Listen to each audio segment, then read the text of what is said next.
I just want to say, all right, I had, those last few years, I was conflicted myself about what this was that we had. And I got one of the greatest gifts of my life from Frank Petka and Pat Taggart, because I love Wing Bowl again. That is what that film did to me. It made me, and I just, Frank, wherever you're out there, he's the money guy. He makes it all happen. And this man right here is an artist. This guy, I told him, I said, I don't just want this documentary to be on Netflix or some major place. I want Billboard Boys to be there too, because it's great also. You are amazing at what you do. I mean it. And a couple other things. Wing Bowl does not last 26 years and does not have the drama it does without this man, Bill Simmons, a Wingador. Thank you. And he was in our, I think it was the first one we ever put in the Wing Bowl Hall of Fame. And we lost the banner, so you have to take my word for it. But Bill and Squibb, who I know is out there, and Big Rig, and all these, what made me love it again from this film is that I realized what the real value of Wing Bowl is. And it's because it took just regular guys getting in their car and going to work every day. People like Bill Simmons. And it put them in the middle of an arena in this amazing city.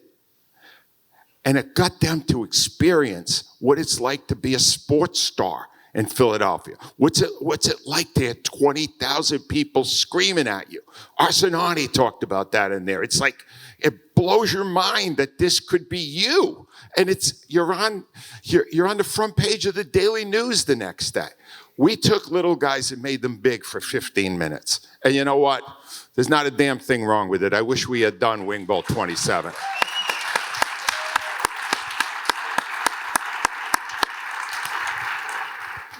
Bill, you had such a dominant run and were so fundamental, as Angelo said, to the whole thing.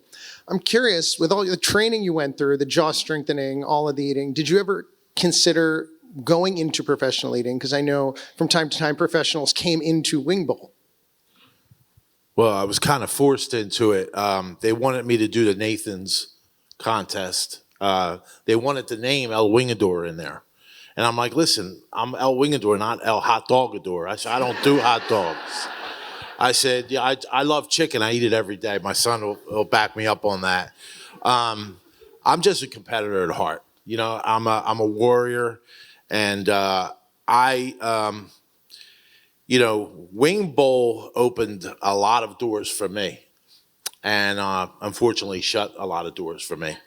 I was a very good athlete growing up. And I think I'm the only guy in Wing Bowl that's ever made the front page of the paper, the business section of the paper when I had my sauce, the crime log. Unfortunately, not the obituaries yet. But no, I had fun with it. I took it to heart. But, you know, even when I lost and I thought it wasn't right, I was cool with it, man, because it's in the books. I'm not a crybaby at anything, but it's listen. I don't know how I made this Wing Bowl. I did a show in I did the Glutton Bowl for Fox 29, and I met these champion eaters from all over the world, United Kingdom, Japan, Russia. Canada, and they were like, well, what are you champion of? Pickles. What are you champion of? Chicken wings. Oh, that's easy. Come on. Come to Philly. And as you see, they had a nice Philly crowd greet them with open arms. And I knew I had to step my game up because I really didn't train for it. The only time I trained, when I did the first one against Big Rig, my jaws were tired. And I said, oh man, I gotta strengthen these up. That was it, you know?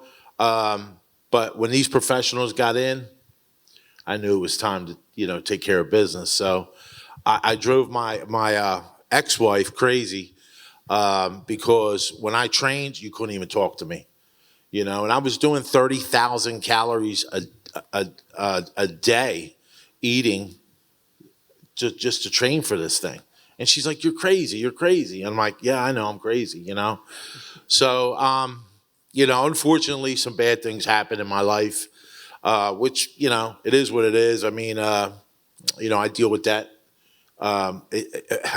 You know, I don't even know what to say on that, but, I didn't make Philadelphia. Philadelphia made the Wing Bowl. I mean, I didn't make this Wing Bowl. It's just something that the crowd, the fans and the eaters, the characters, all together, we did it together. It's a blend of people, I was just fortunate enough to win 5 of them and, had a little side information that made me even more famous or infamous, whatever you want to call it.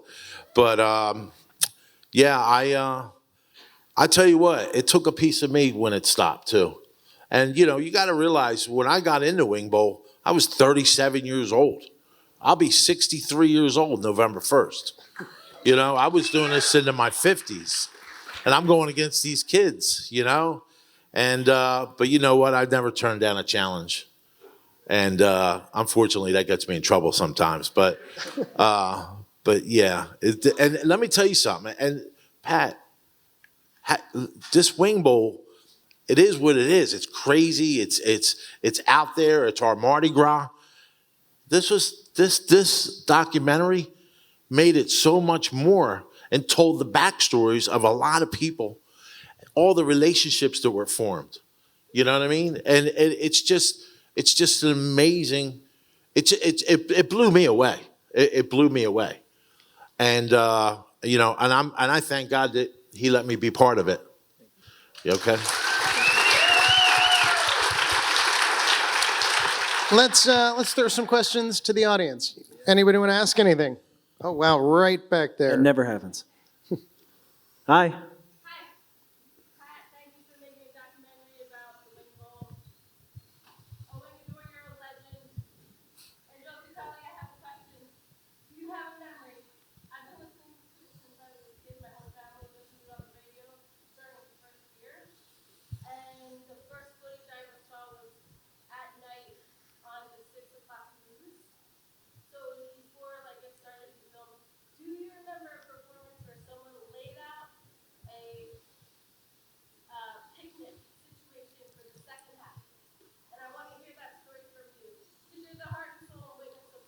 Picnic? You probably have too many stories to tell, but if you remember that, I would love to hear it. They laid out a picnic for the second half. He stopped eating wings, and he prepared his own meal. Do you remember that? Somebody stopped eating wings and prepared their own meal. Oh, God. There's a reason why I'm not on the radio anymore.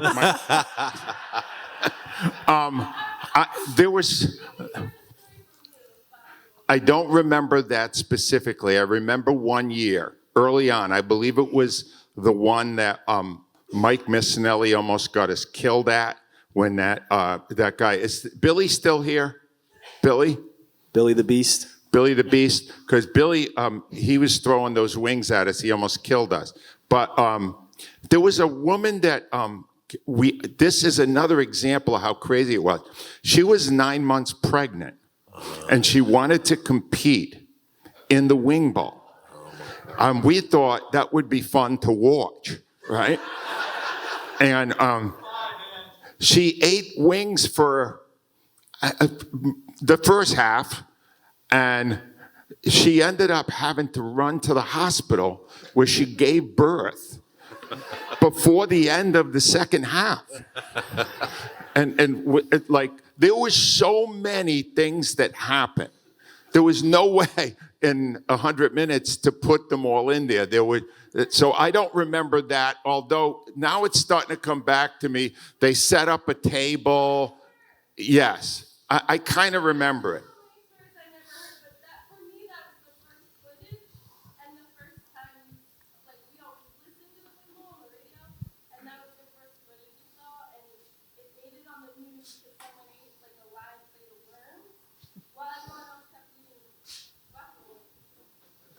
I want you to hear that story. My stories I never heard. Thank you. Thank you so much. Thank you. Thank you very much. Right there. Yep. Question for Wingador. Drums or flats?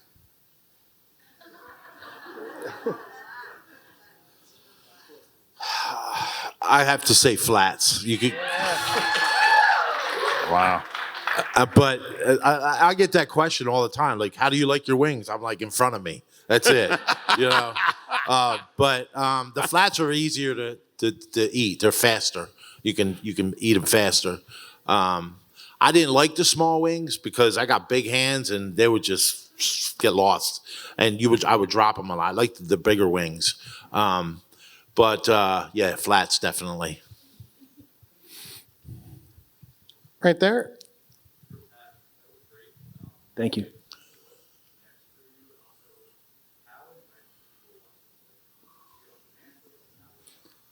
The right answer is Saturday, right? That's right. That's The right answer is the next screening, Saturday. Saturday. Complete with a second Q&A. Yeah, Saturday evening. It's gonna show again. Thank you for the second showing. And then after that, I mean, listen, we really feel like this belongs on a streaming service, and so that's what we're waiting for. This is, it just got done, and so again, we rushed to get this in here. The real focus was to try again to tell a story that can be enjoyed by people that have never been to our city, that never been to Wing Bowl and never heard of it. So hopefully we hit that balance, and we want to make sure that this reaches the widest audience possible, and we'll wait until we get that. And this is where you can help. First of all, I want to thank the Philadelphia Film Festival for this. What a tremendous boost this is to this documentary. Thank you so much for sneaking it in under the wire, too, because I know there wasn't a lot of time. Everybody out here that enjoyed it, tell people you loved it. Get the word. The whole concept of this is to get a lot of conversation about what this is. To me, it's an incredibly special thing, but I'm in no position to judge it. I was so close to it. But I think it's one of the best documentaries I've ever seen, and I would love it to get that opportunity to be. Frank and Pat put so much work into this. They deserve some financial reward for all that they put into it, and we can help them to make that happen. I'm going to just stop people I don't even know and tell them, you got to see this documentary. It's unbelievable. Please, just get the word out, because that will help in the sale of it and in getting more people interested in it. Thank you. Do one or two more. One right there. I think we can probably all agree that it was a great watch and everyone enjoyed it thoroughly. But I'm curious, for the future, do you have anything in the works right now, or are you moving forward with any projects currently? No, and that's the toughest part, is when you're ready and there's not a story there. When you jump in, it's at least a year of your life. And I love my family, my wife Courtney, and our two kids, and so I was stealing time from them to work on this, and Frank was stealing time from his family, and he has two boys and a beautiful wife, Diane. And so when you have to find a story that you love so much that you can't stop thinking about it, that has a beginning, middle, and an end, and great characters, and man, they're hard to find. So again, tell people about this, but also if you know of a great story with a beginning, middle, and an end and great characters, please tell us, because we're ready to go. And listen, stories like this, they just don't come around very often. And you guys were so much on the inside that you never got that 30,000 foot view of it. But for the rest of us that weren't that close to it, you can see it. It had every element, and that's what's hard to find. Yeah, by the way, I'm never doing anything like this again, because on a 30-foot screen, my nose is ridiculously big. My God, it's unbelievable. All right, we'll do the last one right there. Go ahead. Angelo, when you said this is the pinnacle moment of your career, seeing how far, what it was when Bowl won, and seeing how far it's come, and what it means, this is really a love letter to the city of Philadelphia. I felt like to see what it has meant to people, if you could just comment on that. Yeah, it was. This was as much a highlight as anything I had in the 33 years at WIP. I had a thing that I would do just before the Wing Bowl. It would be like, 7:30. They had opened the gates and everybody was in there. And I would always take a minute and look around. And it would be 20,000 people in the seats where people didn't count it. There was another 5,000 on the actual, where the ice would be or the court is. And I would look around and I would go, how the hell did this happen? Every year it would like remind me of the power of our radio station and of the spirit of the city. That whoever said it up here a couple of minutes ago, this was Philadelphia. It said at the end, it was tried in other cities. They tried it in Pittsburgh. They tried it in Texas, somewhere in Texas. They tried it 3 or 4 times, and it didn't connect at all. And we had 20, 25,000 people every year coming out to watch this. And it was just, it was like a reminder every year, wow, somebody out there is listening. Wow, maybe we should do a better show since all these people are actually listening to it. But it was the power of our radio station, and even more so, the power, the passion of Philadelphia sports. That's what it was. Hey, before we end, I think we have a gift backstage for Bill and Angelo. I'm not sure if that's... Yeah, guys, do we have something back there? Is that around? Anyone? Was that too on the nose? think you might be asking too much. But That side. yeah, there you go, guys. Just for your way out. Hold on. That's Give them to the big guy. There you go, fella. chicken. There's a couple. That was a long movie. Probably need a snack. Make sure you eat them all. Eat it all, or we won't give you credit for it. If they're not clean, they don't count. Listen, By the way, thank you all for coming out. I mean, Thank you all so much. yeah. it was so great. Thank you. You know all those Tootsie Rolls I ate? It took 2 teeth, the back ones. So now I got to learn to eat out front. So thank you, everyone.